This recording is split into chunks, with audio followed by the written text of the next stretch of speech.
오늘은 8월 7일입니다. 목요일이고요. 여러분과 함께 귀한 예배의 자리로 나아가겠습니다. 한번 기도할까요?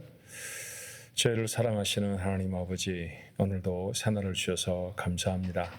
하나님 앞에 나아가 하나님이 원하시는 삶을 살아가게 하옵소서. 저희의 몸이 성전에 있든 아니면 우리에게 맡겨주신 직장이나 세상 속에 있든 우리는 여전히 하나님의 것이어야 하겠사오니 하나님의 영광을 드러내는 저희 모두가 되어지도록 우리 가족들의 삶을 세밀하게 살펴주시고 저들을 인도하여 주옵소서. 하나님의 말씀이 저희를 인도하시는 아버지 하나님의 귀한 도구인 줄로 믿사와 주의 말씀 앞에 서오니 하나님 저희에게 하시는 말씀을 잘 들을 수 있게 하시고 우리의 걸음이 좌로나 우로나 치우치지 않고 하나님의 뜻에 맞춤하여 살아낼 수 있는 복된 하루가 되도록 축복하옵소서. 예수님의 이름으로 간절히 기도하옵나이다. 아멘. 찬송가는 276장입니다. 아버지여 이 죄인을 용납하여 주시고. 함께 찬송할까요?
오늘 함께 나눌 하나님의 말씀, 묵상할 하나님의 말씀은 에스겔서 14장 1절로부터 11절까지의 말씀입니다. 에스겔서 14장 1절로 11절의 말씀, 우리 한 목소리로 같이 읽어봅니다. 이스라엘 장로 두어 사람이 나와 내 앞에 앉으니 여호와의 말씀이 내게 임하여 이르시되 인자야 이 사람들이 자기 우상을 마음에 들이며 죄악의 걸림돌을 자기 앞에 두었으니 그들이 내게 묻기를 내가 조금인들 용납하랴. 그런즉 너는 그들에게 말하여 이르라. 나 주 여호와가 말하노라. 이스라엘 족속 중에 그 우상을 마음에 들이며 죄악의 걸림돌을 자기 앞에 두고 선지자에게로 가는 모든 자에게 나 여호와가 그 우상의 수요대로 보응하리니 이는 이스라엘 족속이 다 그 우상으로 말미암아 나를 배반하였으므로 내가 그들이 마음 먹은 대로 그들을 잡으려 함이라. 그런즉 너는 이스라엘 족속에게 이르기를 주 여호와의 말씀에 너희는 마음을 돌이키고 우상을 떠나고 얼굴을 돌려 모든 가증한 것을 떠나라. 이스라엘 족속과 이스라엘 가운데 거류하는 외국인 중에 누구든지 나를 떠나고 자기 우상을 마음에 들이며 죄악의 걸림돌을 자기 앞에 두고 자기를 위하여 내게 묻고자 하여 선지자에게 가는 모든 자에게는 나 여호와가 친히 응답하여 그 사람을 대적하여 그들을 놀라움과 표징과 속담거리가 되게 하여 내 백성 가운데서 끊으리니 내가 여호와인 줄을 너희가 알리라. 만약 선지자가 유혹을 받고 말을 하면 나 여호와가 그 선지자를 유혹을 받게 하였음이거니와 내가 손을 펴서 내 백성 이스라엘 가운데에서 그를 멸할 것이라. 선지자의 죄악과 그에게 묻는 자의 죄악이 같은즉 각각 자기의 죄악을 담당하리니 이는 이스라엘 족속이 다시는 미혹되어 나를 떠나지 아니하게 하며 다시는 모든 죄로 스스로 더럽히지 아니하게 하여 그들을 내 백성으로 삼고 나는 그들의 하나님이 되려 함이라. 주 여호와의 말씀이니라. 아멘. 매일 예배 나와서 말씀을 나눕니다만 참여하는 우리 가족들은 이 말씀을 설교로 듣지 않았으면 하는 생각이 들어요. 제가 오늘 매일 예배를 인도하면서 여러분에게 했으면 하는 역할은 묵상의 길잡이 정도였으면 좋겠습니다. 묵상이라는 말을 성경 속에 참 많이 하죠. 말하지 않고 속으로 깊이 생각한다라고 하는 뜻을 가지고 있어요. 재미있게도 묵상이라는 히브리어가 사용되어진 것은 시편 1편의 말씀인데 그 말씀은 다른 곳에서는 소가 음식물을 넘기는 것과 같은 그런 단어를 사용합니다. 여러분 소에게는 위가 4개 있다는 거 아시죠? 그래서 첫 번째 위에 넣어 놓았다가 여유가 있을 때 다시 그 음식물을 꺼내서 또 씹어서 두 번째 위에, 세 번째, 네 번째 위에 그렇게 넣는다고 그래요. 그러면 영양분을 알뜰하게 다 섭취할 수도 있고 소화 장애를 갖는 경우도 소에게는 거의 없다고 하죠. 말씀을 그렇게 나누라라는 말씀입니다. 하루 종일 살아가면서 이 말씀을 넣었다 또 다시 꺼내서 생각해보고 또 다시 생각해보고 하는 것, 그게 묵상이라는 거예요. 그러려고 하면 성경 내용을 조금 이해도 해야 되겠고 어떤 부분 잘 이해가 되지 않는 부분도 좀 있죠. 또 어떤 부분은 이걸 어떤 말씀을 꺼내서 묵상을 해야 되나 조금은 어려운 본문의 말씀일 수도 있어요. 그래서 그런 말씀 중에 오늘 우리의 마음에 담겨졌으면 하는 단어들을 좀 꺼내기도 하고 뭐 그런 작업을 하는 게 매일 예배를 인도하는 이 목사님들, 저도 이제 그런 역할을 하고 있다. 여러분께 생각하시면 되고요. 마치 주일에 설교를 듣듯이 설교를 듣고 은혜를 마음에 담는 그런 것과는 조금은 다른 방향으로 말씀 앞에 좀 접했으면 좋겠습니다. 에스겔이라고 하는 사람, 이스라엘의 제사장이죠. 지금은 바벨론의 포로로 잡혀왔습니다. 그런데 하나님이 그에게 나타나셔서 포로 중에 세워져 있는 제사장 역할 제대로 못하는 거잖아요 지금. 왜냐하면 제사를 지낼 예루살렘 성이 있는 게 아니니까. 그 에스겔에게 앞으로 이스라엘 백성 중에 되어질 일들, 또 이미 그들 속에 일어났던 징벌의 이유들을 말씀하고 있습니다. 자, 포로로 잡혀온 이스라엘 백성 중에 여전히 장로들이 있었던 것 같아요. 이스라엘의 장로들은 이스라엘 인도하는 정치적 혹은 종교적 지도자들입니다. 그래서 저들이 말이 백성들에게 굉장히 힘이 있고 또 그 말을 순종해야 할 것으로 이스라엘 사람들은 알고 있었죠. 그런데 이 장로들 속에도 문제가 있었다는 거예요. 그들도 여전히 그들의 마음속에 우상을 가지고 있었고 죄악의 걸림돌을 자기 앞에 두었다. 쉽게 말하면 우상 숭배했다 그런 말씀입니다. 그들뿐만이 아니었죠. 7절에 보니까 좀 특이한 구절이 있어요. 이스라엘 족속과 이스라엘 가운데 거류하는 외국인 중에 이 외국인들도 있다는 얘기네요.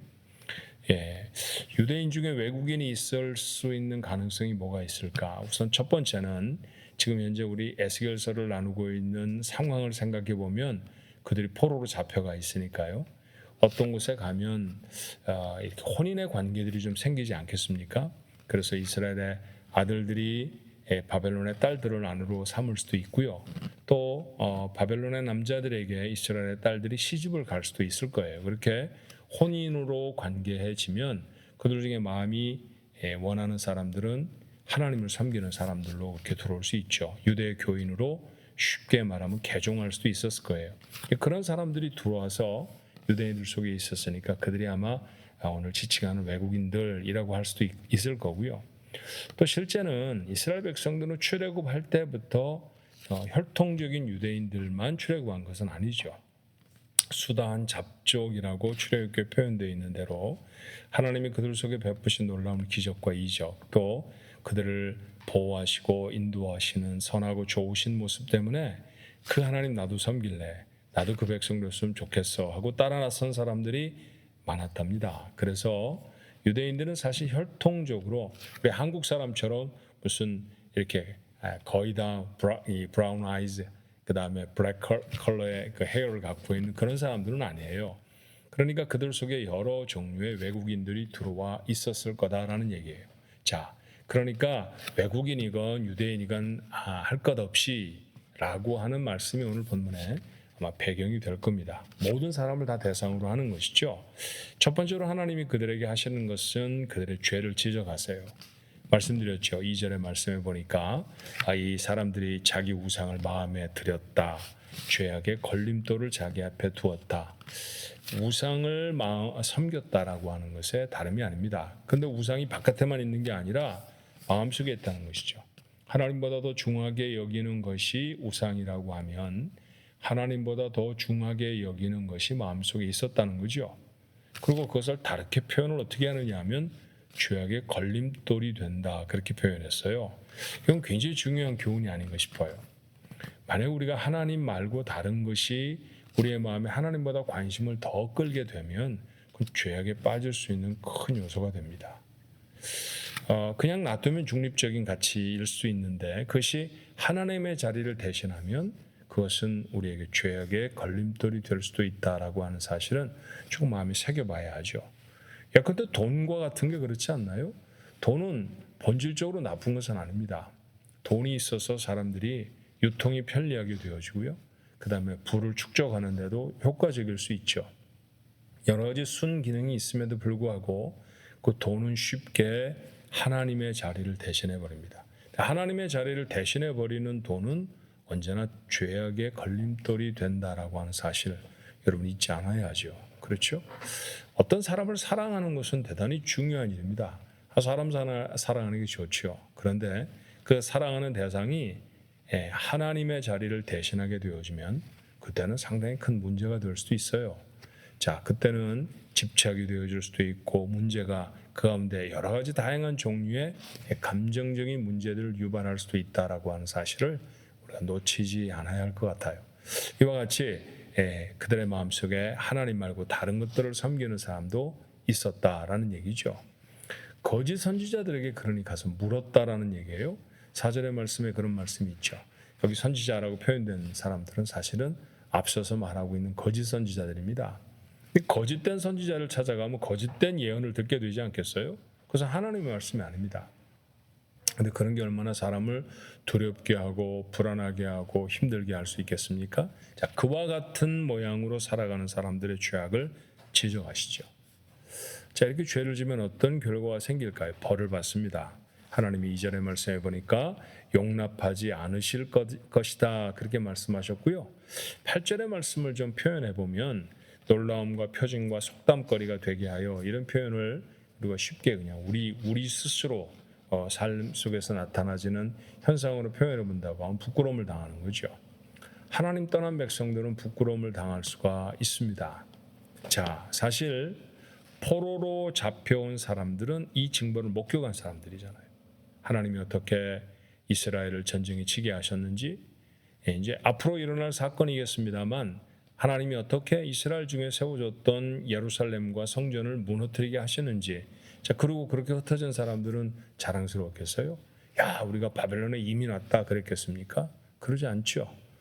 너무너무 부끄러운 거예요. 나라는 전쟁에 져버렸고 자신들의 신분은 포로가 되어졌으니 젊은이들은 얼마나 수치스러웠겠습니까? 이것이 하나님의 징벌 때문에 그들 속에 주어졌다는 사실, 그들 너무나 잘 아는 사람들이에요. 근데 그걸 다시 한번 환기시켜 주는 거죠.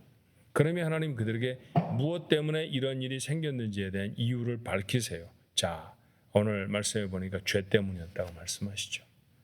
하나님이 분노를 느낄 만한 사건이 그들 속에 일어났다라는 얘기예요. 오늘 제가 주목하는 단어 중에 하나는 5절에 있는 말씀 배반입니다. 배반을 당하면 고통스럽죠, 여러분. 그러니까 누군가를 배반했다라는 얘기는 좀 불편할 수 있지만 생각해 보십시오. 만약 우리가 누군가에게서 배반을 당했다고 하면 그 사람에 대해서 선한 감정을 가질 수 있을까요? 하나님의 백성들이 하나님을 배반해 버리면 그 백성들을 향해 하나님이 가진 감정이 어땠을 것 같은가 좀 미루어 생각해 보라는 거죠. 자, 그래서 그들에게 내렸던 징벌은 정당한 것이었습니다. 그런데 오늘 성경 말씀을 읽어보니까 회복 권해가 있어요.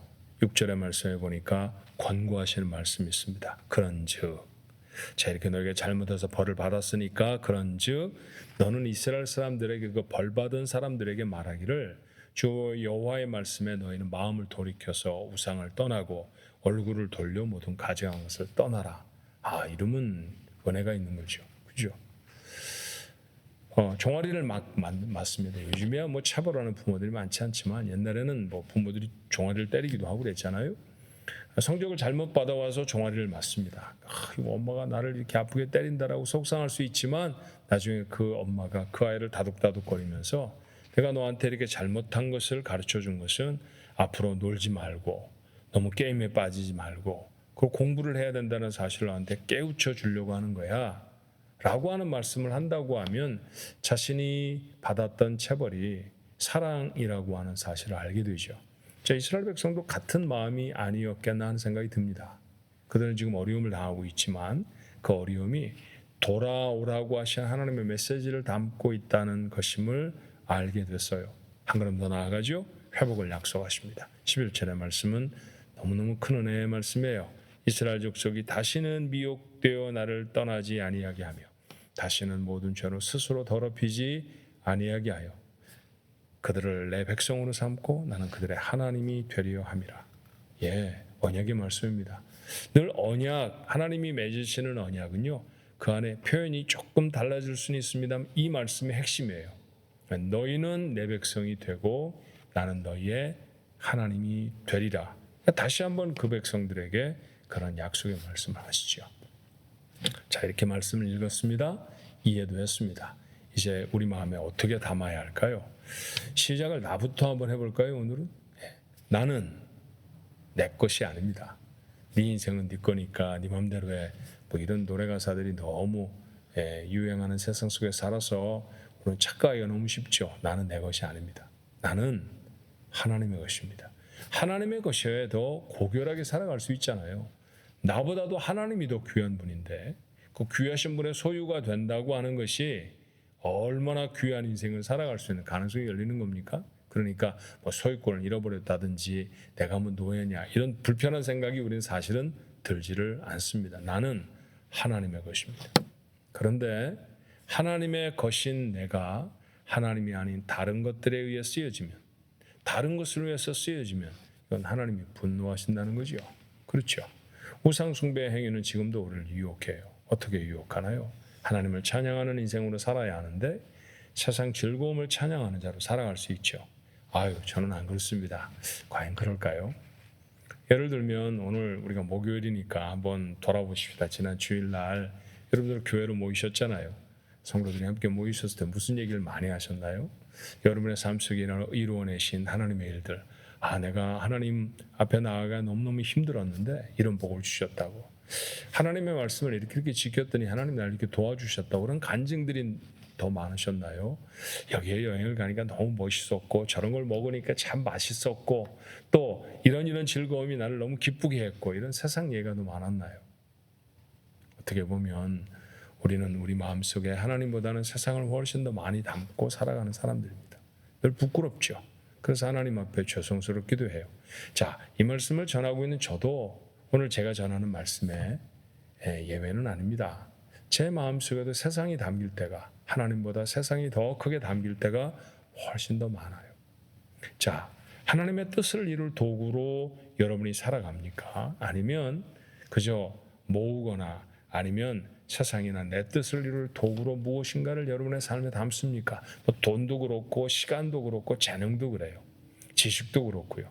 어떤 분은 지식을 너무 사랑하지만 그저 지식이 지식의 축적으로 끝나버리는 경우가 정말 많죠.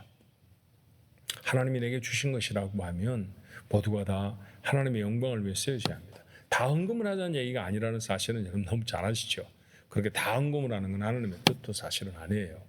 여러분에게 맡겨주신 것들로 선하고 복된 일들을 어떻게 감당할 수 있는가? 뭐 가족을 부양할 수도 있고, 여러분 주변에 있는 가난하고 어려운 사람 도울 수도 있고, 선하고 복된 일들, 거룩한 일들에 우리의 물질들이 나누어질 수도 있죠. 여러분 재능도 그렇고요. 여러분의 건강도 그래요. 어떻게 하나님 앞에 쓰여져야 할까? 그렇게 쓰여지는 것이 아니라 세상 즐거움을 위해서, 세상의 어떤 것들을 위해서 내게 주신 것들이 사용되고 있다고 하면 오늘 본문이 말하고 있는 우상의 다름이 아니죠. 버려야 삽니다. 그걸 내려놓아야, 그리고 하나님께로 돌이켜야 하나님이 우리에게 이루시려고 하시는 거룩한 삶이 이루어지겠죠. 오늘도 우리는 그런 유혹의 세상 속에 그런 시간들을 살아낼 것입니다. 잘 싸워 승리하게 되는 우리 가족 되시기를 바랍니다. 기도하겠습니다. 하나님, 얼마나 많은 죄의 도전들이 저희를 엄습하는지 모릅니다. 질 때가 너무나 많죠. 세상을 가득 담고 있었던 우리의 뇌리, 우리의 시선, 이렇게 매일 예배를 통해서 다시 하나님의 말씀으로 닦아내고 새롭게 해봅니다. 저희들이 하나님을 바라보게 하시고 저희들의 마음에 하나님이 담겨줄 수 있도록 도와주옵소서. 잊지 않게 하옵소서. 우리는 하나님의 것입니다. 하나님이 우리를 통해 존귀히 여겨지셔야 하고, 우리의 짧은 삶, 우리의 부족한 삶을 통해서 하나님의 영광이 드러나고 나타나야 합니다. 그리 사용하여 주옵소서. 간절한 소망을 가는 우리 가족들과 함께 하셔서 도와주시길 바라고 예수님의 이름으로 간절히 기도하옵나이다. 아멘.